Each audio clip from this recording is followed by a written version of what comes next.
there are gospel passages with which we might grapple and struggle all our lives. And this story is one of these.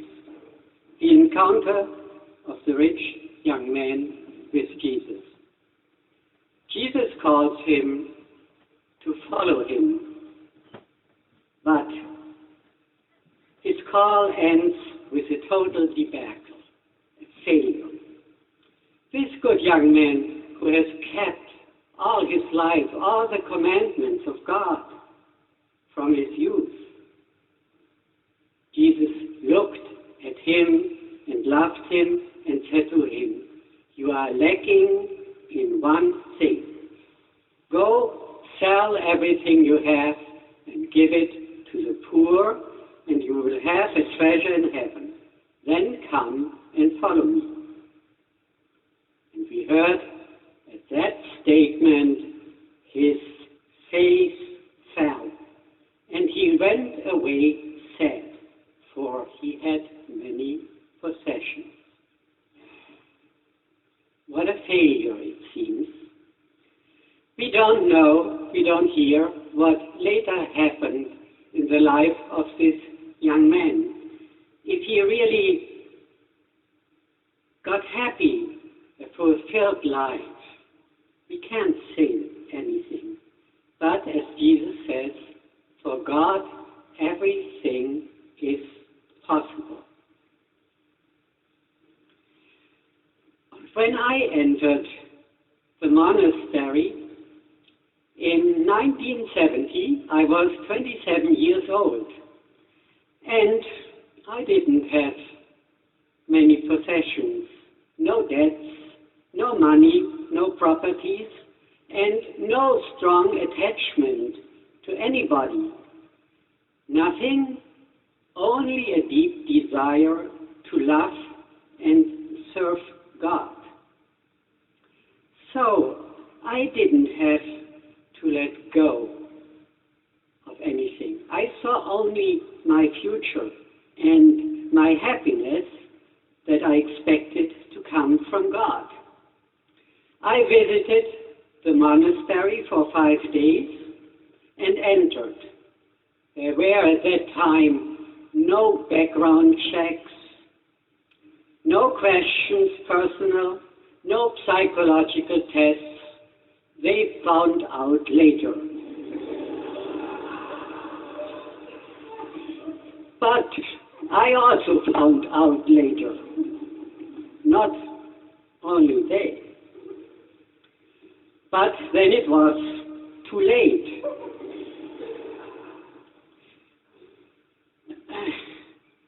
After several weeks, I talked with my novice master and asked him if I could get permission to write a letter to my parents. I didn't inform them that I would go to the monastery. I simply got, and I did what I wanted. And I got the permission to invite them to come to see me. And they came immediately. 250 miles they had to drive. And there was at first a big fight. My father reminded me of my duties towards the family. Duty and justice, his main principles. And my mother was weeping. And at the end, what parents always say, it ended, they said, we want you to be happy. And then, when I showed my father around the monastery, at that time, women were not allowed to enter the enclosure, even mothers not. My mother said, "Oh, go, I will go for a walk." And I showed my father the monastery, and finally we went through the cloister and entered through a back door into the church. And in the back of the church there was a grill. people from outside could only come to this iron grill and not further, there was kneeling my mother on the bench. And she was crying.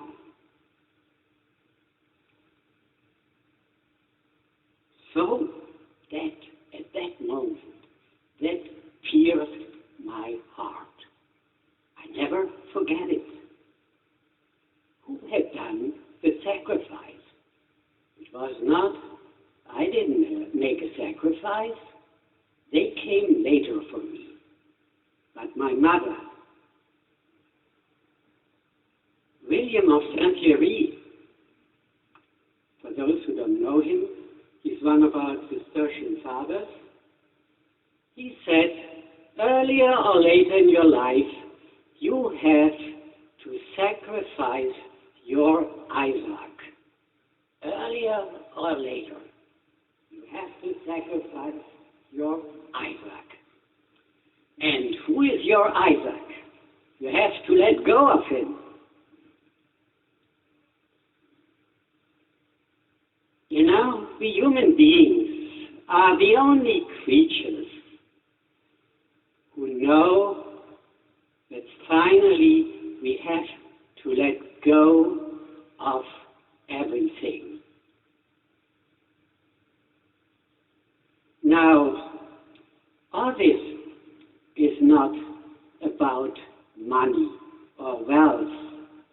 It's about our attachments to what I am really attached and what hinders me to come to Jesus, to come to God. And surely money, possessions, they can give us a sense of security.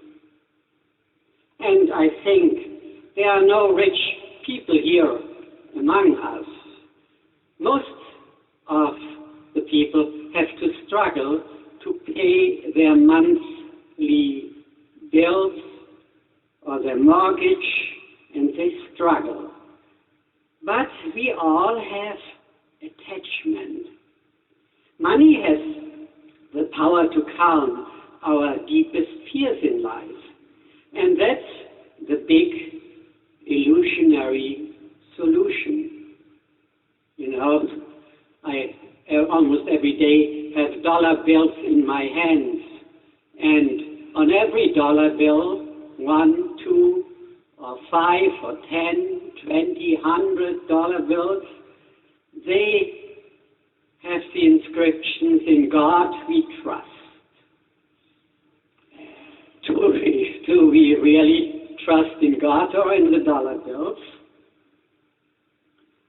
You know, during this time of the year, I look out of my window in the monastery garden, and I watch the squirrels. And they are gathering food and storing them in the holes, in the buildings and under the big stones for hibernation, to have enough food during the cold winter and ice. They are driven by their natural instincts. And we are the only creatures who know that we never can escape from the coldness of winter and of death. Winter after winter, we grow older and poorer. And at the end, there is no delay. We can never stockpile enough food to protect us against the winter of our lives. And there is never a limit of our fears. It is true. To live a happy life, we need security. But, you know, we cannot take anything with us when we go. There's a saying in German, the last shirt has no pockets. Means when you're in the hospital with this hospital journey or what it's called, there's no pocket in it. And you can't take anything with you. You can't take with you a big shack in your coffin, holding it in your hands.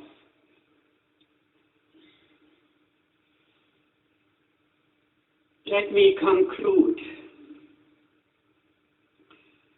A while ago, and this pursues me, I had a dream. I don't know if I ever talked about that, but I think it's meaningful for every one of us. I entered here the chapter house. The chapter house is the meeting room of the community.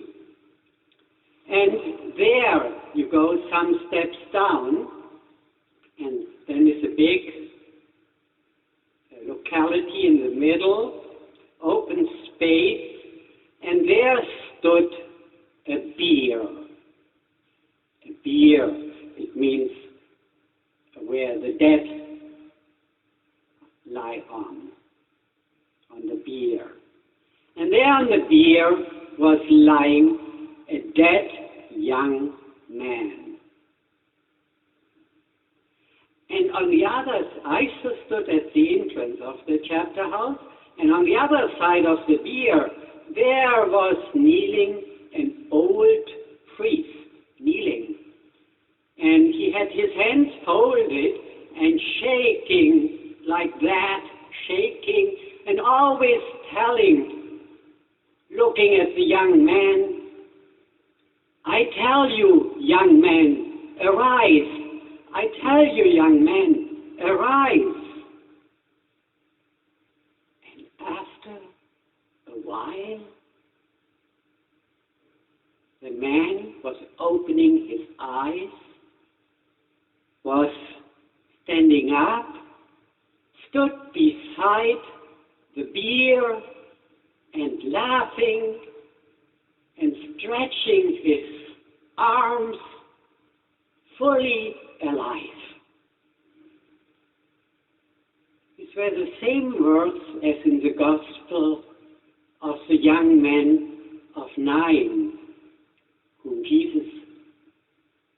to whom Jesus said, I tell you, young man, arise.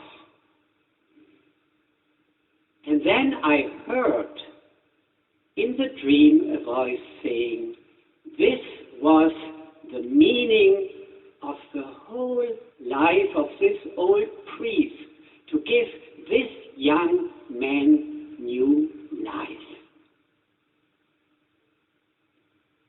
I don't want to try to give any interpretation of this dream. I thought a lot about it. But one thing is clear. To arise, you have to go through a kind of death, a final letting go. And then you can arise.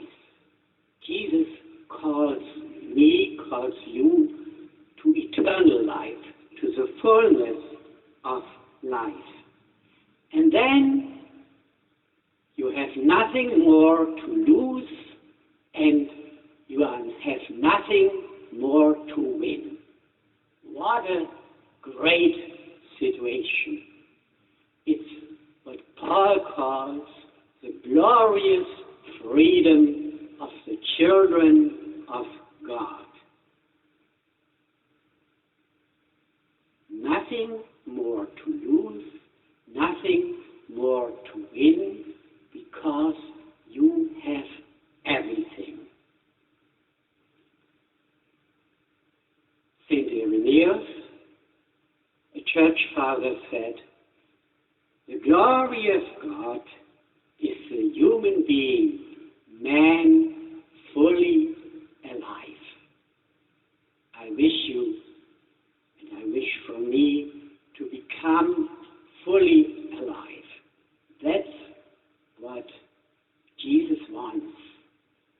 calls us, follow me.